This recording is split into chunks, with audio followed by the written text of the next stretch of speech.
ಹೌದು, ಹಿಂಗ ಮಡಿಸಿದ್ರೆ ಕರ್ಕರ್ ಅಂತಿತ್ರಿ. ಇದು ರಬ್ಬರ್ ಇದ್ದಪ್ಲೆ ಮೆತ್ತಗೆ ಅದ್ರಿ ಅಷ್ಟೇ. ಇದು ನಿಮಗ್ ಕೆಮಿಕಲ್ದಾಗ ಇದ್ರಾಗ ನಿಮಗ್ ಫರಕ್ ಅನ್ಸಿದ್ರಿ. ಬರೋಬರ್ರಿ. ಅದು ಕರಗ್ ಬರ್ತದ ಮತ್ ಕಡಕ್ ಇರ್ತದ. ಕಡಕ್ ಇರ್ತದ. ಇದು ಏನಾಯ್ತು ನಿಮ್ಗ ಇದ್ರಾಗ ಚಮಕ್ ಬತ್ತು. ತಪ್ಪಲ್ ಕಡಕ್ ಇರ್ತೈತ್ರಿ, ಇದು ಮೆತ್ತಗದ. ಮೆತ್ತಗದ. ಇದ್ದಪ್ಲೆ ಹಾಲು ಇದ್ದಪ್ಲೆ ರೀ ತಪ್ಪಲ್ರಿ. ಅಚ್ಚಾ, ಸೌಕರ್ಯ ಕಾತಾಗ ಅದ ನೋಡ್ರಿ ಸೌಕರ್ಯ ಅಂತ ಹೇಳಿದ್ರಿ. ಅವರೇ ರೆಕಮೆಂಡ್ ಮಾಡಿದ್ರೆ ಅವರೇ ಮಾಡ್ಕೊಂಡು ಹೋಗ್ತಾರ.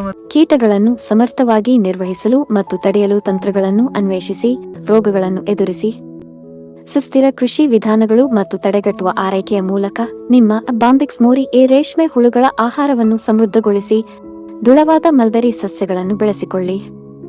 ಇದು ಪ್ರೀಮಿಯಂ ಇಳುವರಿ ಮತ್ತು ವೆಚ್ಚ ಪರಿಣಾಮಕಾರಿ ರೇಷ್ಮೆ ಉತ್ಪಾದನೆಯನ್ನು ಪೋಷಿಸುತ್ತದೆ, ರೈತರಿಗೆ ನೇರವಾಗಿ ಪ್ರಯೋಜನವನ್ನು ನೀಡುತ್ತದೆ. ಸಂಪೂರ್ಣ ವಿಡಿಯೋ ಲಿಂಕ್ ಕಾಮೆಂಟ್ನಲ್ಲಿ. ಸಾವಯವ ಗೊಬ್ಬರ ಖುಬಾ ಸೈಲ್ ಕಂಡೀಷನರ್